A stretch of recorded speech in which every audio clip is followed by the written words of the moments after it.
Welcome, everyone. Welcome to the Sideline Brief podcast. One episode 215. We got a busy NBA trade deadline to recap for you guys. A lot of trades happened over the past, 24, 48 hours. So we'll be here to recap most of the trades, most of the most important trades, of course.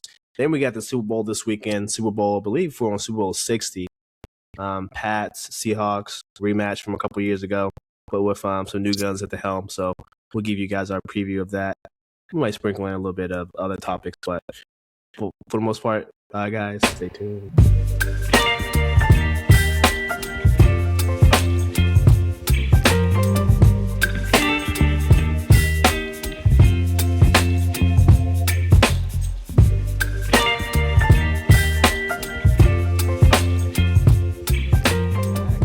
Let's hop right into the NBA before we preview the Super Bowl this upcoming Sunday. Trade deadline was very busy. The one giant, colossal trade that we were kind of expecting, we were kind of 50-50 on, did not happen. So I think we'll touch right there to begin. Giannis, the Bucks decided to stay pat, did not take any offers. Came down to Miami and Minnesota at the very end, but around noon East Coast time, the Bucks let all interested teams know that they were going to not trade Giannis, that these things would carry on to the offseason. So I'll start with you, Jacob. How are what do you make of this whole Giannis trade situation and how Milwaukee wants to take it to the offseason? Which I can understand, right? More teams can get involved, more teams will have more draft picks. I understand that part, but what are your initial thoughts? Yeah, I don't think it's necessarily surprising, specifically because of what you just mentioned there with like other teams having additional, first round pick capital to trade. I know we kind of talked about it before. I just think it was kind of a big tease, putting a consensus top 3 to top 5 player in the entire league. Like that's the only thing people wanted to talk about, this week. So it was kind of a little bit of a tease to throw him out there. I'm not sure how realistic Milwaukee was in actually trading him, if they just kind of want to get feelers out, kind of see what other teams were offering.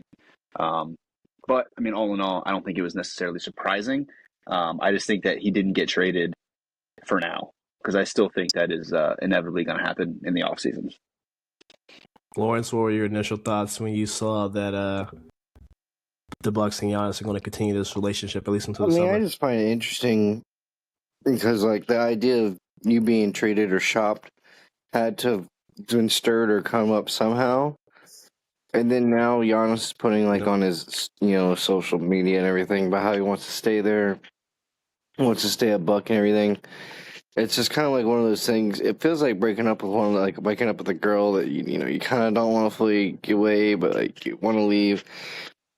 I mean, let's be realistic. You either want to go, you don't want to go. I mean, James Harden leaves teams, and he somehow goes whatever destination he wants to. I mean, you're one of the best players in the league. You should probably be able to go where you want to, and a team should probably be able to get what they want back for you. But I think it's kind of like what Jacob was saying about just shopping and finding the worth, finding the value.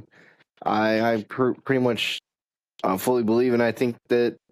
We're also looking at a team that's probably delusional of what they think they can get an asset of a return.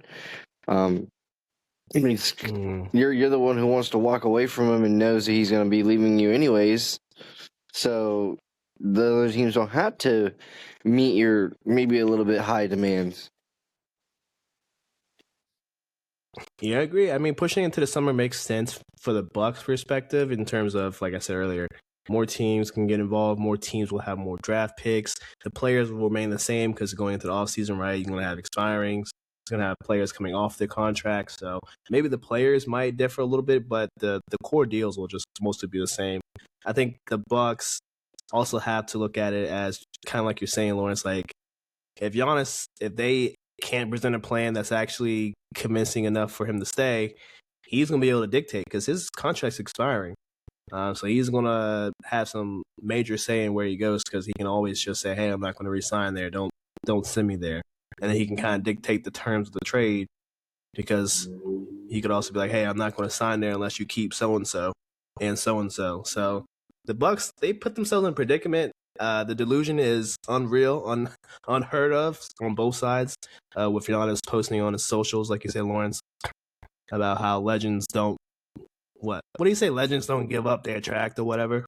The delusion, bro. It's delusion on both sides. I don't see how this plan of tanking, somehow getting a top 3 pick, and using that, either by drafting a really good young player or by trading it, is going to make Giannis wants to stay. I don't see any universe in which this happens, but we shall see. The first big trade, though, very surprising. I don't think anyone saw this one coming. The Jazz trading for Triple J, marking the beginning of the Memphis Grizzlies teardown. Triple J actually went for a decent haul here. The Grizzlies got Clayton Jr., Kyle Anderson, Hendricks, Niang, and 3 firsts, and then the Jazz get what you see on the screen here. Lawrence, what were your first thoughts when you saw this coming in from Shams? I mean, first thought was how crazy it was that Ja somehow outlasted both of his teammates. Yet it seemed like from the outside, from our perspective, he was always the problem. And you give it some thought, like, okay, Bane got you kind of a good haul, but it never seemed like when the Grizzlies were playing that Bane was a problem. It was some of the other players didn't like playing with Ja. Like, I think Steven Adams, as much injured as he is, he didn't truly particularly like the attitude of Ja and stuff like that. Well, if he's a legend known for giving good vibes and being everyone's favorite on anywhere he goes. So, but like, he didn't like the vibe, and by all means, I never thought that JJJ was ever any kind of a problem in the lineup outside of his lack of wanting to go fight for rebounds. He'd rather go knock 3 blocks out of the way, but comes to rebound, catch me in a different universe. But outside of that, Mans was still a package for you. So I mean, I get it, you got like 3 firsts for him, but in the end, like, you're still left with I would just say, the little poison that's causing all your chaos anyways. Jacob, first thoughts on Triple J leaving? Yeah, I think it's going to be a common theme today. My first thought was the Jazz? Does that say the Jazz? The Jazz, who are like a bottom 5 to 6 team in the league, went out and traded 3 first-round picks, 4 players for a win-now player. Like, I think everybody agrees Jaren Jackson Jr. is a good player, minus this rebounding capability. I mean, he's a great blocker. He puts up, close to 20 a game. Like, he's a winning player. I was very almost astonished that it was the Jazz of all the teams that are like potentially gonna, go all in for the championship this year. It was the Jazz making that sort of blockbuster. So again, stay tuned because there's going to be more of that this episode, talking about some of these trades. But yeah, I think that, to me, that the big story of this deadline were teams like the Jazz making stunning moves for, big name players when, realistically they're not trying to compete this year. Maybe they will next year. I mean, I don't know how, JJJ will look next to Lauri Markkanen and kind of the young core they got building over there. But yeah, I mean, I wonder how Jazz fans feel about it. All the Jazz fans out there listening, drop a comment and let us know. But like, I don't know if they think this is exciting for the future and, let's go, or if they're also kind of sitting there puzzled like we all are, like, really? Like, right now? Like, I don't know. So credit to them for swooping in and getting, the best player involved. But at the same time, man, that was just one that it was confusing when it broke. It was confusing when I saw all the details, and sitting here talking right now, it's still confusing. Yeah, this is a common theme going through a couple of these trades here coming up in a minute. But yeah, the Grizzlies, they're completing their teardown. They still have one more piece left, which John Morant did not get traded today, which is also very, very surprising. But back to the Jaren Jackson, yeah, I get it if you're the Jazz, right? You have a bunch of picks anyway. You need to consolidate those picks. You can't possibly draft all those players. You don't want to do what the Nets did and draft 5 people in the first round like they did last year. Like, they're way smarter front office. They know how to maximize their picks. So maybe this is their decision of, hey, let's maximize what we got and make a run for it next year. So I like it. I don't think it's overpay. I think the Grizz are smart. Probably got the best deal they could get. And they just got to figure out what to do with Ja right now. And it's we'll talk about this, but yeah, Ja not getting with the deadline was pretty surprising. From what I've gathered, basically teams that were calling for Ja were told that if you want a Ja, you needed to take on the salary of either KCP and or Brandon Clark and send a first rounder. So another delusional franchise here that I understand not giving Ja away for free, but the fact of you want to put back additional salary and still ask for a first rounder is pretty delusional. I don't know what your guys' thoughts on after. Well, I always thought that getting rid of Ja, you're gonna have to get rid of it at a loss to begin with, anyways. So the fact that they thought they were gonna come up on top, I thought it feels kind of greedy. Like does the greed not know where to end? Because you kind of already won out on both of your other players that you could probably say that were overpaid for. I wouldn't say JJ was, but Bane definitely could be considered in that boat. Yep. Jacob? Yeah, I agree. I mean, the Ja situation is going to be absolutely weird, but also, like, this is something that I think everybody kind of saw coming slowly once Ja's off the court. And even some of the on the court issues started to percolate. So, I mean, honestly, I kind of feel bad for Grizzly fans that, had that young core. I mean, obviously coming out of Murray State, I mean, Ja Morant was, one of the most exciting guys in the league, coming out in that same draft with Zion. I mean, looking back, I know I'm off topic, but think about that draft with Zion Williamson and Ja Morant. Like, we thought the NBA was in such good hands, and now here we are, however many years later, and it's like both of those players are essentially going to move for significantly less value than they once had. So it is definitely kind of disappointing for Ja. Personally, I just hope he goes to a place that, kind of fits him and lets him kind of hopefully mature and, get back to that, style of game that, we all remember and love Ja Morant for. Because, I mean, he was definitely one of the, the brightest young, rising stars in the league. So it is a little disappointing. I do think, for the Grizzlies' sake, absolutely slam dunk on the Bane trade, getting all those picks. Definitely an overpay for the Magic. And then same thing with the Jazz. I don't know. Like I said, I don't think they overpaid, but also, like, if you're the Grizzlies and you got 4 players and 3 first-round picks, I think you kind of have to do that deal, especially, the way they're projecting in the future, kind of going back into another rebuild. So interesting. I think this is another one of those off-season deals that we'll see Ja Morant in a new uniform come the fall. Yeah, hopefully the Grizzlies come to their senses and lower the asking price. I think you're right, Lawrence. They need to take this one at a loss when they have one overpay and one deal that they couldn't pass up on. Next up, the next big deal, Big Vucevic heading to the Celtics. Bulls also know a team that had a complete teardown. They sold just about all their assets. Celtics get Big Vu. The Bulls get Simons and a second rounder. Basically, they just swap second rounders. How are you feeling about this trade, fellas? The Celtics get a center, which they've been needing all season. And the Bulls, they get Simons, who they can just let walk in the offseason. So basically, an expiring deal. In hockey, we call that go ahead. Oh, I was going to say, for the Celtics, I mean, I think it just kind of figures out their little down-low paint situation. And Simons is kind of obsolete with Tatum comes back. So, I mean, obviously pretty good for them. And the Bulls, I mean, they gave out Kobe White, and they brought in a bunch of guards that are not even close to his level. So,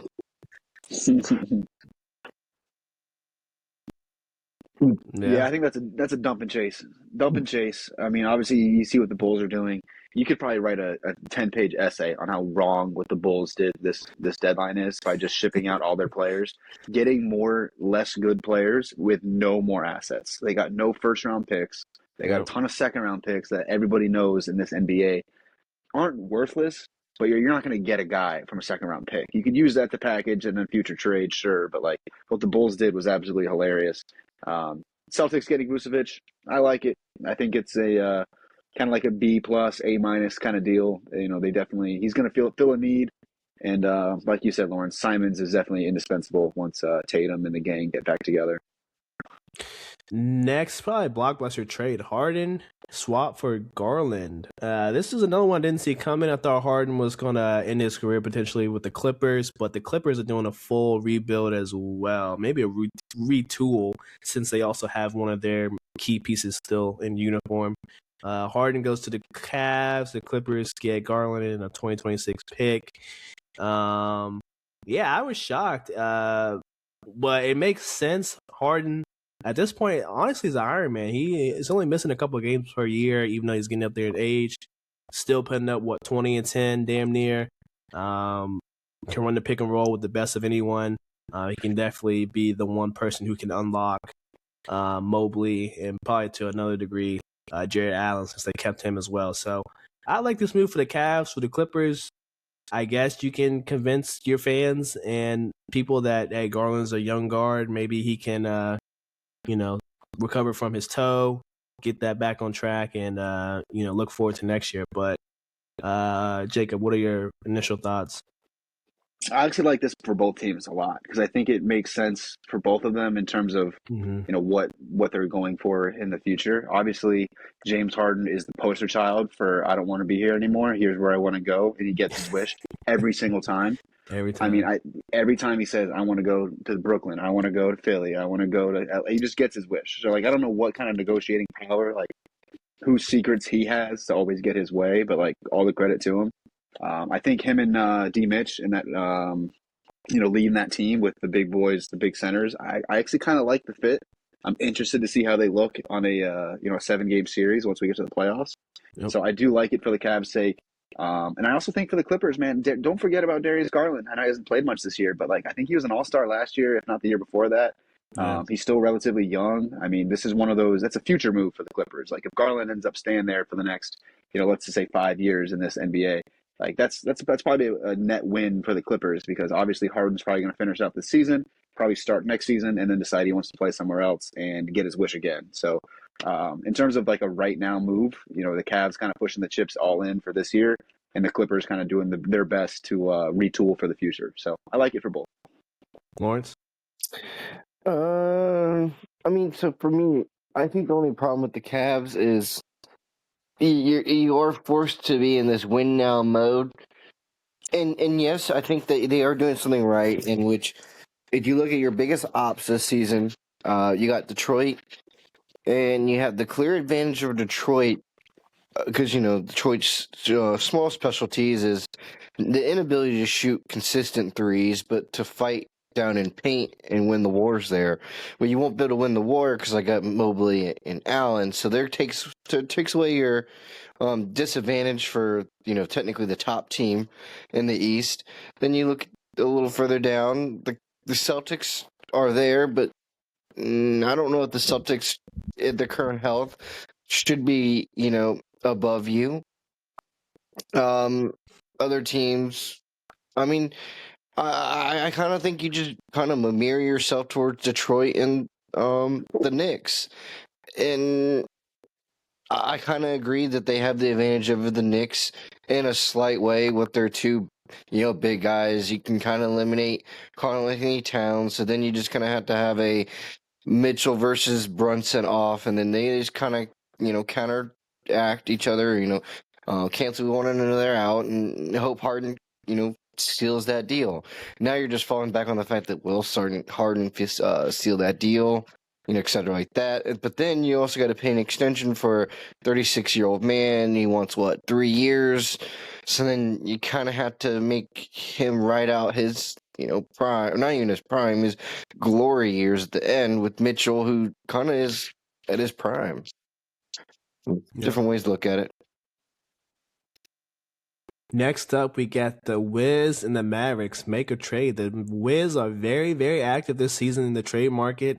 They get another former All-Star, this time Anthony Davis, top 75 player of all time, along with Hardy, D'Angelo Russell, and Dante Exum. And then the Mavs get, 2 firsts, right? And a bunch of seconds, and then some of these throwaway players that the Wiz had. So, Jacob, resident Wiz fan, how are you feeling about this deal?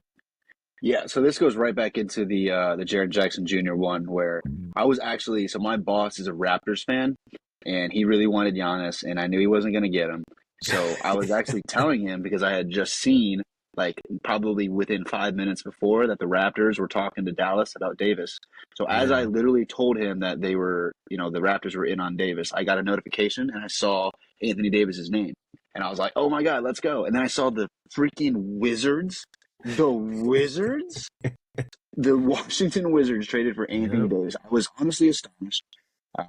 Push right back to the other one, but like, now that I've had time to let it fester a little bit, the only real issue that I have, and I think everybody that's anybody that knows basketball has probably too, is that Anthony Davis is always damaged. Like, AD stands for always damaged. And the Trae Young trade, I could get very optimistic about, because Trae Young's been banged up a little bit, but he's still in his 20s. He's had a career of durability minus the last couple of years. So I personally believe Trae Young can provide and be durable going into the future. If I sat here and said I think Anthony Davis can be durable and play 70 games out of the 82, I'd be an idiot. I'd be so stupid if I said that and if I believed that. So I like that the Wizards are being aggressive. I like that they're using. So I saw this perspective earlier today that I thought was neat. So basically, the Wizards came in with like the second most cap space for this offseason behind the Nets. And instead of waiting to the offseason and splurging on like Benedict Mathurin, or whoever is going to be available, they essentially made their free agency moves via the trades to get Trae Young and Anthony Davis. So while I understand that, because again, as much as I love my Wizards, not a big free agent destination, especially with the young group and how they've been asked for so many years in a row. So I like the aggressiveness. I see the vision. I just wish it was someone like Sabonis or even Zubac more so than Davis, because if this was NBA 2K and we could just turn off injuries and we could roll with Trae Young and Anthony Davis with Sarr and Keyshawn George and Trey Johnson and hopefully a top 3 pick in this year's draft, then I'd be ecstatic. But this is not NBA 2K 26. This is the NBA. This is real life. And Anthony Davis will get hurt. He's hurt right now. It's inevitable he's going to get hurt again. Yep. So overall, this one is a little trickier than the Trae Young one. But at the same time, the first round picks they gave up, one was for the Thunders this year, which is going to be 28, 29, or 30. And the Warriors in 2030, which is top 20 protected. So even if the Warriors do make the playoffs that year and that pick goes over to Dallas, it's going to be in the high 20s. So I'm not necessarily worried about that. If that pick doesn't convey, they get an extra second-round pick. Like I said earlier, second-round picks literally mean nothing in the NBA. So I was okay in terms of what the Wizards gave up. I mean, Marvin Bagley was a backup center. AJ Johnson was a cute little player, but we got him in the Middleton for Kyle Kuzma trade. He was on the bench, not getting a lot of minutes. So in terms of what the Wizards gave up, I'm okay with. Obviously, we got the best player involved in the trade, Anthony Davis. I, just like most people that have a brain, don't trust Anthony Davis to stay healthy long term. But like I said, kind of with the Trae Young trade, like the GM and the front office kind of believe in the young core that they're ready to take, the next step next year with some additional veterans that have been around and seen some things. So, I mean, even if Davis, is on street clothes for most of next year, I mean, he's going to make an insane impact on Alex Sarr's development, I think. So overall, kind of a puzzling trade, but I think I can overall kind of wrap my head around like a net win for the Wizards. But just like a lot of these trades, we'll see in a couple of years, if not maybe 1 year, how it kind of all stacks up. But I think the Wizards should grade out more than the Mavericks, especially considering the biggest piece back in the Luka Doncic trade was Anthony Davis, who they just sent off for basically pennies. So overall, I'm okay with, but obviously there's a lot of other factors that go into it. Yeah, Lawrence, thoughts on this one? Well, I kind of I think he explained it pretty well, so I look at it a different perspective. I would say the sudden shift for the team, like almost right off the rip. I mean, if you look at the stats or look at the score right now, they're currently beating the Pistons 126 to 117 after all this is happening. So even when actually it's all of them are supposed to be tanking and they're supposed to be losing, I guess they gave the young guys some hope and some belief that they're going to be something next year, that they're going to go out there and beat the best team in the East tonight. So kind of doing a hindrance to what their goal is long term, maybe. But it's just one game, and it won't hurt nobody. Yeah, I mean, I like the trade for the Wizards. Is a buy low, aim high type of situation. Like Jacob said, they still have to tank this year to keep their pick. It's top 8 protected, so they need to land in the top 8. But next year, definitely the future is bright for the Wiz. I think they just gotta nail this pick because going forward, theoretically, they will be in the mix in the East. I think at least for a playoff spot, maybe play-in spot at the very least. So they definitely got to hit on this upcoming pick, and from here they could be picking in the teens, in the early 20s. So really hope this works for them. Bulls shipping off Kobe White to the Hornets. Bulls get Sexton, Dieng, a bunch of other players. Thunder got Mason Plumlee, who they waived. Quick thoughts on this one? Good for the Hornets. They're on a roll right now. Kobe White can play. Former University of North Carolina Tar Heel. Yeah, I like it. I mean, this is probably one of the middle sort of tier trades. Not necessarily like I'd say a blockbuster, but I like that the Hornets are being aggressive. I mean, when was the last time you saw the Hornets make an in-season aggressive move to make them better? Yeah. So happy for them. They're playing really good basketball right now. Con Knappel, if his former Duke teammate Cooper Flagg wasn't playing out of his mind, would probably be the rookie of the year this year. Yeah. So I like what they're cooking in Charlotte. So good for them. Lawrence.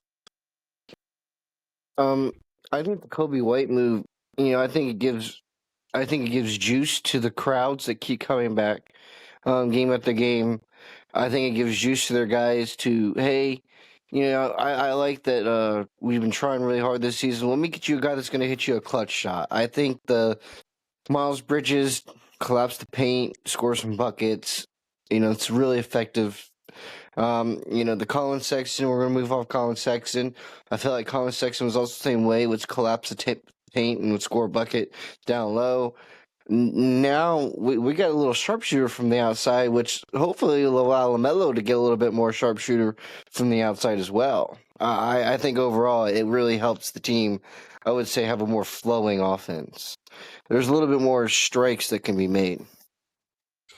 Next up, we got the Thunder making this might be one of the steals of the trade deadline. They got Jerry McCain, who would have been Rookie of the Year last year had he not got hurt. And then the Sixers get a first rounder from Houston, which is probably gonna be in the top. Probably gonna be at the end of the first round, but still, first rounder is a first rounder. Quick thoughts on this one, guys. I think the Thunder got a steal in this one. SGA's out to the All-Star break, so they have their fill-in guard with AJ Mitchell also being hurt as well. I like it for both teams. I think the Sixers, he wasn't, very heavy in their rotation. To get a first-round pick in 3 seconds, for a guy that's young and also showed enough potential to kind of net that return. I think definitely the rich get richer. The Thunder get another, young, productive player is just, that's typical Thunder basketball right now. But at the same time, I can see this kind of, not necessarily like a Desmond Bane type, but I can see the Thunder randomly calling Philadelphia, who probably wasn't shopping him, and offering that, and Philly kind of looking each other in the room, just going shoot, man, we can't really say no to that deal. So I like it for the Thunder, and I kind of like it for the Sixers. I mean, good for them.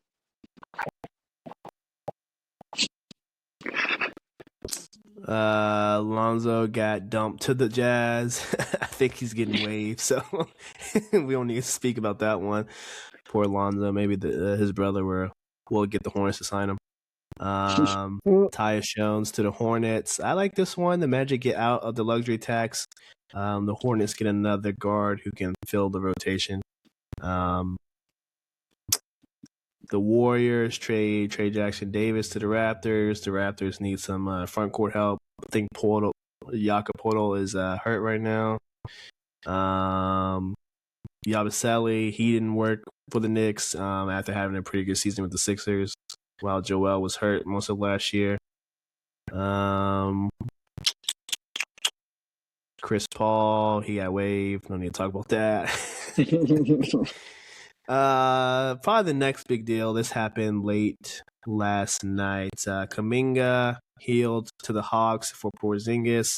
The Warriors were told that, hey, Milwaukee's probably not going to take their deal. They probably won't take any team's deal for Giannis. They quickly pivoted, found Porzingis on the trade block, who, is dealing with long COVID. It's not long COVID, but that's what I call it. He has some autoimmune disorder, so he's in and out the lineup. Once he gets sick, he just stays sick for an indefinite amount of time. So we'll see if he actually plays for the Warriors. With the Hawks, Kuminga and Buddy Hield, how are we feeling about this one, gents? Let's start with Lawrence. I mean, there's kind of a reason why nobody was really going after him or anything. I think this is just one of those things where it was like tunnel vision. I think it came out that they were really looking to get him like a few years ago. And I kind of believe this is one of those things where we didn't get the guy we want. So it's kind of like, let's tunnel vision to whoever we can get. And it just so happens is, oh yeah, he's available. We can take him up. And is he really going to push your team? I would say in a more complete direction. I truly doubt it. I don't see that. I don't think it makes him exceptional in any way. But his effectiveness with Nah, I ain't gonna even try to lie. I don't think it does anything. Jacob? Yeah, I kind of like Lawrence was kind of getting at. Like, this was the next best thing for the Warriors, and it really wasn't even a best thing. It was just the next thing. I like Porzingis, former Wizard. He's also always damaged. Like, he's just one of those guys where, like, if he could just if he could have stayed healthy his entire career, I think everyone would have a different, kind of outlook on KP. Yeah. But I also think what goes into this was that the Hawks were like probably one of very few teams that would actually accept Jonathan Kuminga, who it's pretty clear in the entire NBA, ain't nobody want this guy. Nobody wants bro. So I think the Warriors were just ecstatic that the Hawks were like, yeah, we'll take him. And they're like, oh, cool, Porzingis. And they're like, actually, like, only if you throw in Hield. And everybody knows Buddy Hield's a sniper. Like, he can hit threes, and that's, pretty much it. So I think this kind of was one of those, like, ugly trades, like, with some notable names involved. But it's like, I don't think it's going to help the Warriors, and I definitely don't think it's going to help the Hawks. So I think this is one of those, like, rare, like, they did this trade just because they had to do a trade type of situations. Yeah, 100% agree. The Warriors need to get off of Kuminga. Hawks want to get off of Porzingis. Since they traded Trae Young, no need for Porzingis. So this is basically both teams trading each other's trash. So hey, shout out to you guys if that's what you want to do. Dusamu goes to the Wolves, and then the Bulls get Rob Dillingham, who didn't really work out for the Timberwolves after the Timberwolves traded back into the first round to grab him a couple years ago, in a bunch of seconds. I like this for the Wolves. Hey, Ayo has been killing as of late, so I like him coming off the bench potentially as that spark plug for the Timberwolves. Exactly what Ant-Man needs. And the Bulls, hey, I mean, they're just selling. Like, they sold on this one. Thoughts? Let's start with Jacob. Yeah, I mean, I think pretty much the same thing. Dillingham was a big name coming out into the draft. Obviously, it did not work out. So yeah, just ship him and 4 second rounders. That's hilarious. And get a guy that could potentially help the T-Wolves this year. I mean, they were looking for a point guard. They didn't like Conley back. I saw that the Andrew Bogut rule might come into effect because I know the Bulls, whoever they traded to him originally, traded him to Charlotte, who waived him. So, like, if they end up getting Ayo and then Mike Conley to come back, that could be like a net win for the Wolves. Yeah. But either way, like, good for them. Bulls are just doing Bull stuff, just taking a guard and second round picks. That's their team basically now is just second round picks and guards. So whatever they want to do, that's what it's going to be. Thoughts, Lawrence? I mean, I thought Jake kind of explained it pretty good. I mean, the Bulls are just everyone's little kicking stump right now. And to, like, I guess, shit on their parade a little bit more. I feel like a lot of their moves are like, 3 years too late, 2 years too late. Like, Vucevic, you probably should have done it when you did Levine. I mean, like, come on, the team was pretty much at its point low when I would say, free to make that move, and less criticism would have came of it. Yeah, no, I agree. 100% agree. Lakers add Luke Kennard from the Hawks. They had to give up Gabe Vincent, Heat legend, and a 32 second round pick. Hey, Lakers need shooting. I like it for them, but they still need some defense, which is not going to get with the trade deadline passing. So, I guess it's an okay move for them. Pelicans send Alvarado to the Knicks. Knicks need point guard depth with McBride, who has I think he underwent surgery for his abdominal muscle. So we'll see how this works out for them. I like that one. I like that from the Knicks. I think Alvarado's a sleeper because that dude can play defense. He's not the best, offensive guard, but that dude can play gnarly defense, and he's going to get a big steal or a big. He's going to make a big play in the playoffs at some point. Couldn't agree more. The Bucks, Suns, and Bulls agreed to basically salary dumps to get under luxury tax. Probably the last big trade of the day. Big Zoo is heading to the Pacers. They get their center going forward since they let Miles Turner slip out in the middle of the night to the Bucks after they did some crazy gymnastics, waving and stretching Dame's contract to kind of land Miles Turner in the offseason. So they get Zubac. They did some more crazy gymnastics with this first rounder this year. Basically protected 1 through 4 and 10 through 30. So if the pick lands between 5 and 9, the Clippers get it. So they gotta keep hoping that they're ass for the next however many weeks that's left of the regular season, so they can keep their pick. Then the Clippers get Ben Mathurin, who all indications were that the Pacers were not going to pay this man. So hey, I appreciate them, letting him go and seeing what he's worth on the Clippers. Isaiah Jackson, who's a nice young player than the first rounder. So. Lawrence, what were your first thoughts when you saw this? I kind of like you said. It's nice that It's nice that they moved him. I think it's nice that they didn't waste his time because they know what they're in. They're gonna have to. I wouldn't say gonna do a full rebuild, but there's gonna be some pieces that move. I mean, the Miles Turner leaving you is obviously proven to probably been a bad choice. And when Halliburton comes back, I need a good, decent pick and roll man to make my point guard look really, really good. And this is how he really, really likes to play. So it would really behoove us to bring that in. All right, let me go get you one that's really underrated. I mean, some people don't even know how to say his name, which is probably a stain on the casuals watching. But he plays on the West Coast and he's a Clipper. Well, he's not a Laker, so he's not going to get talked about. And the East Coast fans aren't watching. He was a Laker. For all of 6 months? Yeah, Magic Johnson traded his ass. Jacob, thoughts on this one? Okay, let me cook. I think this trade right here is exactly what I did not want the Wizards to do. Because I'm glad the Wizards were aggressive, but they were conservatively aggressive. Trading a 1 through 4 protected first round pick for this year when you're the second worst team in the league is playing with fire. Because as a Wizards fan, specifically last year, but in many of the last couple drafts, when you're like, okay, our team sucks, but I don't know, this Alex R kid's pretty good. I don't know, Cooper Flag is generational. I don't know, so-and-so would be nice.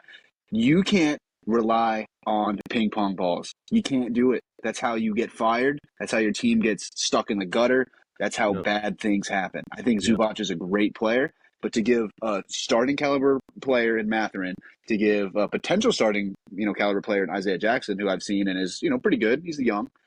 To give a potential 5th through 9th overall pick, which again, if they're the worst team, they can still get 5th. That's what happened to the Wizards and the Jazz last year. Jazz were the worst team. Wizards were the second worst team. They picked 5th and 6th. It happens. If the Pacers pick conveys to the Clippers and the Clippers pick top 5 or top 6 or top 7, whatever, it would be a huge, huge advantage to the Clippers and a huge detriment to the Pacers. Because if you're the Pacers and you can get Zubac and then you end up picking 3rd and you get Carlos Boozer and you get Halliburton back, it all looks pretty good. And then I'll admit when that happens that it all ended up pretty okay. But right now, as we sit here, that is playing with fire. And if they get burned, I ain't going to forgive them for it, because this is the exact opposite of what I wanted the Wizards to do. And I'll even say, so say it conveys and say they pick in the top 3 or 4, that 2026 protected pick becomes a 2031 unprotected pick, along with the 2029 unprotected first round pick going to the Celtics or the Clippers. So I like Zubac, but you're giving him a lot of potential draft capital and already in play NBA talent. So again, I like Zubac. I think this is the definition of a massive potential overpay, regardless of how these picks turn out. I think this is definitely one of those ones that like my ears blew up. Also, the Pacers, like, aren't the Pacers terrible? Aren't the Pacers? Don't they have the worst? Yes, they do. So I like that the Jazz took a big swing. I like that the Wizards took a swing. This was one that, like, even sitting here now, like, I can't wrap my head around, because if they get burned, people are going to get fired. Yeah, I would have to agree with everything you said. This is puzzling to me, but hey, the payoff could be worth it. But this is something that we can't determine until the off season. So we're waiting on this one. All the other trades were basically just luxury tax savings types of the deal, so no need to go over those. So we're going to move right into the Super Bowl, guys. Seahawks versus Patriots. We're in San Fran for the Super Bowl on Sunday. I believe this is going to be on NBC. It's their turn to host the Super Bowl. Let's go with you, Lawrence. Who do you have in the Super Bowl? What's the score? What's the game plan for each team?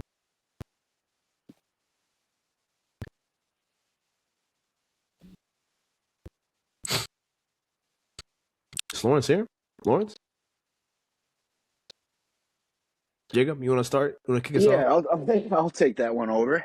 I think I'll go reverse. I'll go game plan for both teams. Obviously, if you're Seattle, it's kind of what we were kind of previewing for the Rams game, which is just, hey, Darnold can't turn the ball over.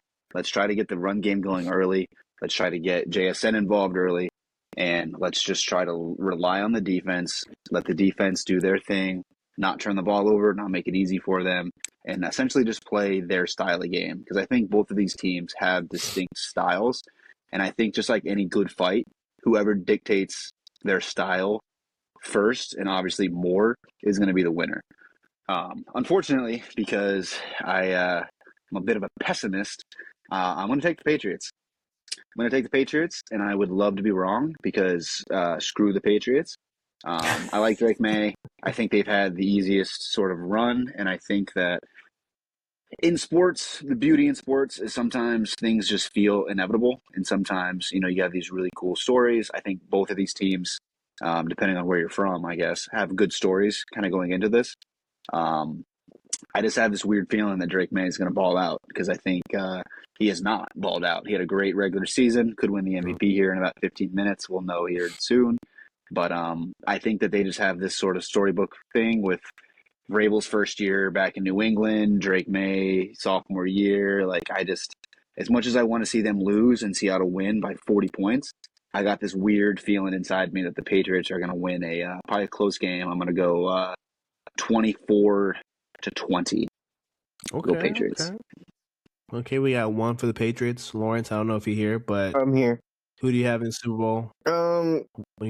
What do you think the game plan is for each team in this one? I'm kind of going to lean on Seattle, truly, just because of the defense. I think that the Seattle defense can really, really stir up some problems, and I feel like they've stirred up some problems for most teams they played all season. I will say that the big weakness and knock on the Seattle Seahawks offensively is their inefficiency to attack cover 3.